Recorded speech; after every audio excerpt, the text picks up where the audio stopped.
materi pemeriksaan sistem saraf pada pasien. Perkenalkan, nama saya Salma Azhar Ahmadi, saya di sini sebagai pemateri, dan rekan saya. Perkenalkan, nama saya Cucu Nuraini, di sini saya sebagai pemateri. Perkenalkan, nama saya Madina Samira, saya di sini sebagai penawar. Dan saya Adi Bustani, di sini saya sebagai penawar. Perkenalkan, nama saya Wadara Madani, di sini saya sebagai pasien. Yang pertama ada nervus olfaktorius. Pastikan rongga hidung tidak tersumbat oleh apapun dan cukup bersih. Lakukan pemeriksaan dengan menutup sebelah lubang hidung pasien dan dekatkan bau-bauan seperti kopi dengan mata tertutup. Pasien diminta menebak bau tersebut. Lakukan untuk hidung yang satunya. Kita akan melakukan pemeriksaan penciuman, matanya harus ditutup dan jawab apa yang dirasakan atau yang dicium baunya.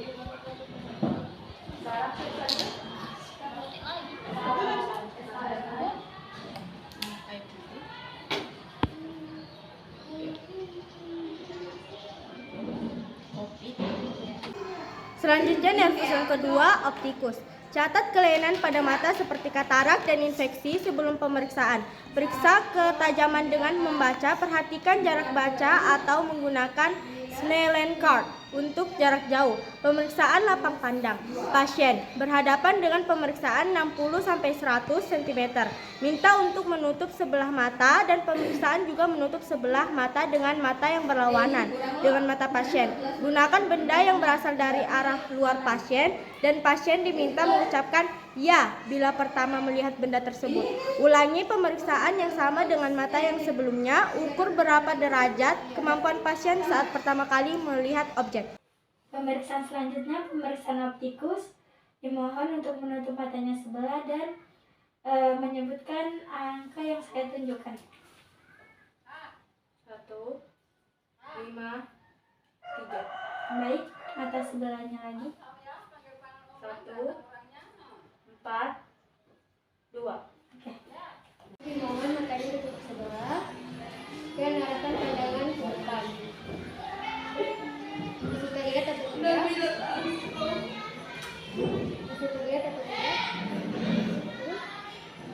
Tindakan tutup mata sebelah kanan. Bisa terlihat atau tidak? Bisa terlihat atau tidak? Dan yang ketiganya, nervus oculomotoris, troclear, dan abdusen. Pada mata diobservasi apakah ada odema palpebra, hiperemi konjungtiva, dan ptosis kelopak mata. Pada pupil diperiksa reaksi terhadap cahaya, ukuran pupil, dan adanya pendarahan pupil. Pada gerakan bola mata diperiksa 6 lapang pandang, yaitu lateral, lateral ke atas, medial bawah, dan lateral bawah. Minta pasien mengikuti arah telunjuk pemeriksa dengan bola matanya. Ibu, selanjutnya pemeriksaan pupil mata.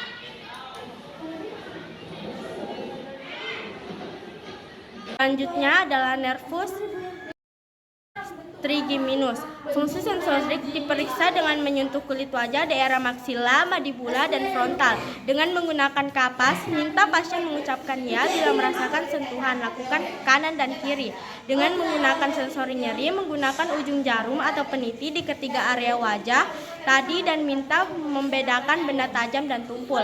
Dengan rasa getar dapat pula dilakukan dengan menggunakan garpu tala yang digetarkan dan disentuhkan ke ketiga arah wajah tadi dan minta pasien mengatakan getaran tersebut terasa atau tidak. Pemeriksaan korneal dapat dilakukan dengan meminta pasien terlihat lurus ke depan, dekatkan gulungan kapas kecil dari samping ke arah mata dan net refleks menutup mata.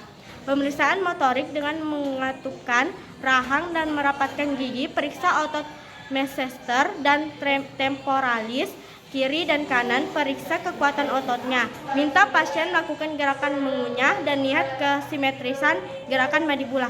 Selanjutnya pemeriksaan kinesiologis. Tolong matanya ditutup dan rasakan apa yang dirasakan halus atau tajam.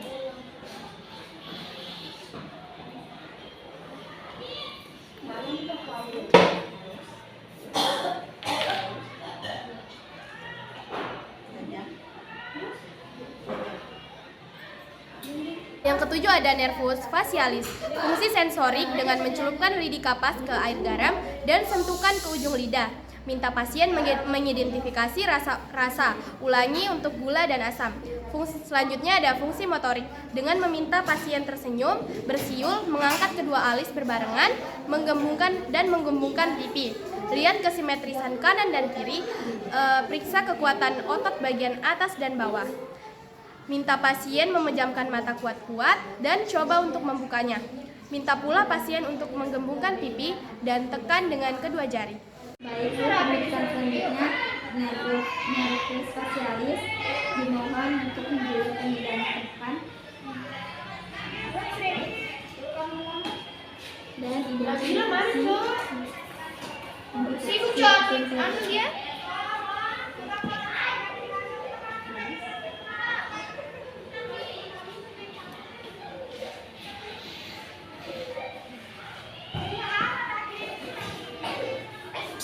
Selanjutnya yaitu nervus vestibulo-koklear.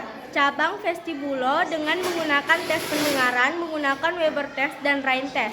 Tes Rhine, tujuan melakukan tes Rhine adalah untuk membandingkan antara hantaran tulang dengan hantaran udara pada satu telinga pasien. Tujuan kita melakukan tes Weber adalah untuk membandingkan hantaran tulang antara kedua telinga pasien. Pemeriksaan selanjutnya pemeriksaan pendengaran.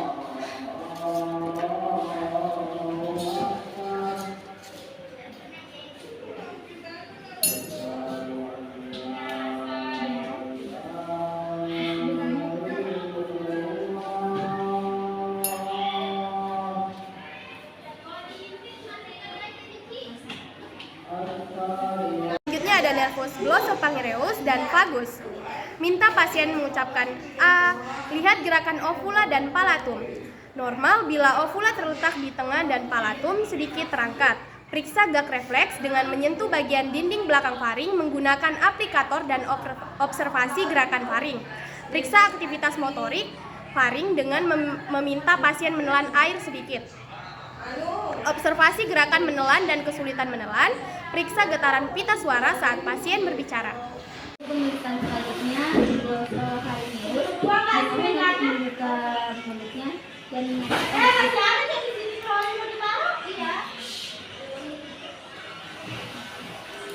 Yang ke-11, accessorius. Periksa fungsi trapezius dengan meminta pasien menggerakkan kedua bahu secara bersamaan dan observasi kesimetrisan gerakan. Periksa fungsi otot sternocleidomastoideus dengan meminta pasien menoleh ke kanan dan ke kiri.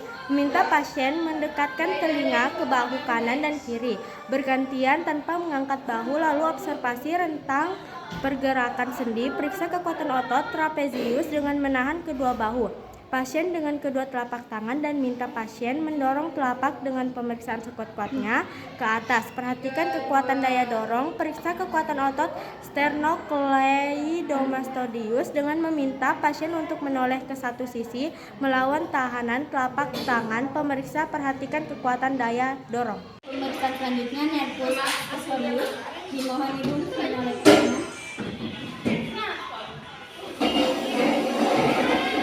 Menoleh ke kiri.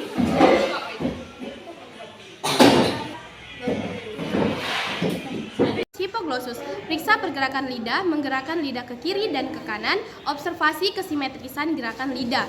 Periksa kekuatan lidah dengan meminta pasien mendorong salah satu pipi dengan ujung lidah. Dorong bagian luar pipi dengan ujung lidah, dorong kedua pipi dengan kedua jari, observasi kekuatan lidah. Ulangi pemeriksaan sisi yang lain. Begitu pemeriksaan yang selanjutnya yang terakhir pemeriksaan nervus hipoglossus dimohon untuk membuka mulutnya dan membuka lidahnya. Yang